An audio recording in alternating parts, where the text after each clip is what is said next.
Warm welcome to this bit of chilly morning, and we are very glad that at RIS we are beginning the next course on the science diplomacy. This is, as you know, and in our emails from Dr. Amit Kumar and Dr. Ravi Srinivas here, you have already gathered the broad take that is there on science diplomacy, how we see the possibility of connecting with a think tank like RIS with the issues that are there on science, but also connecting it with several other processes of our decision making. In this course for next 10 days, there are several issues which we would discuss a little later with you in terms of the team and of course in terms of our participation. But let me quickly introduce the team that would be working with you for next 10 days. They would be with you in and out for your travels, for your logistical issues if there are any, and of course to support you and to be with you in next few days that are there. So we would have Dr. Ravi Srinivas. He would be the course content sort of lead from RIS side. He's senior faculty on science policy. On science diplomacy dimension, we have Ambassador Bhaskar Balakrishnan. We have Amit and Nimita here. These two at the end, they would be the young fellows with you.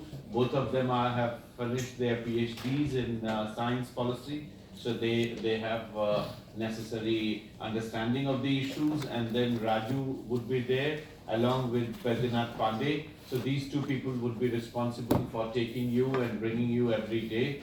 So those of you who have local mobile number can store their number.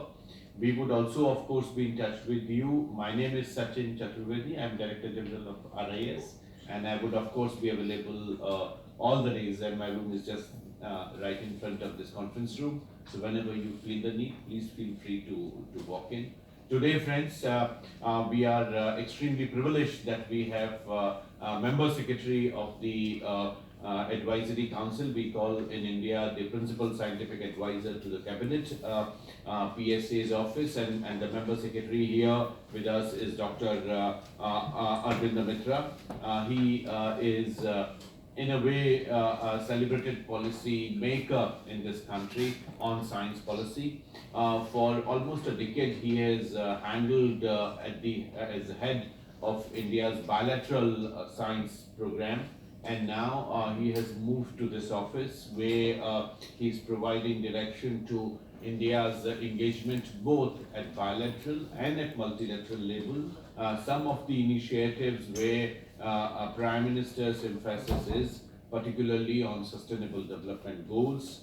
He has recently launched an initiative where India has become a pilot member of global sort of mapping of the SDGs for STI, for science, technology and innovation. So that's a new thrust in his policy dimensions that he's addressing. As I mentioned, he has served as director and advisor and head of International Bilateral Division of the Ministry of Science and Technology.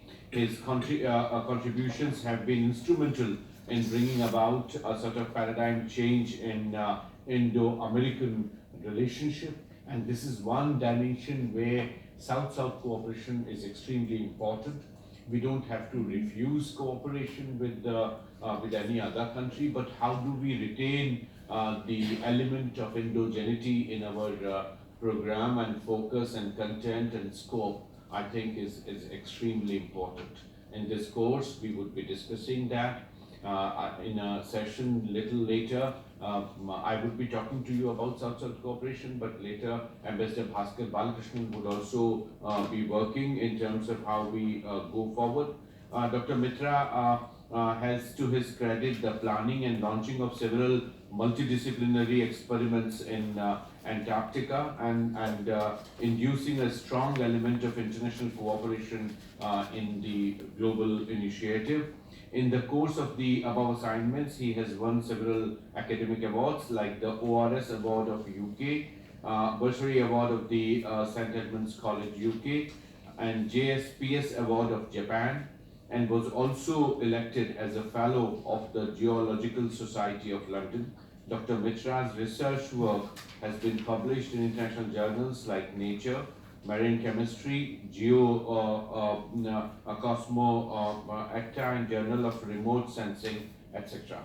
So he's extremely accomplished resource person that we have got today this morning. So thanks, Dr. Mitra. Only issue is that he has to leave in next 40 minutes or so. So without indulging into any other formality that is required here, I would request Dr. Mitra to make his remarks, and then Ambassador Bhaskar Balakrishnan to make his remarks after Dr. Mitra. So Dr. Mitra, the floor is yours. Thank you.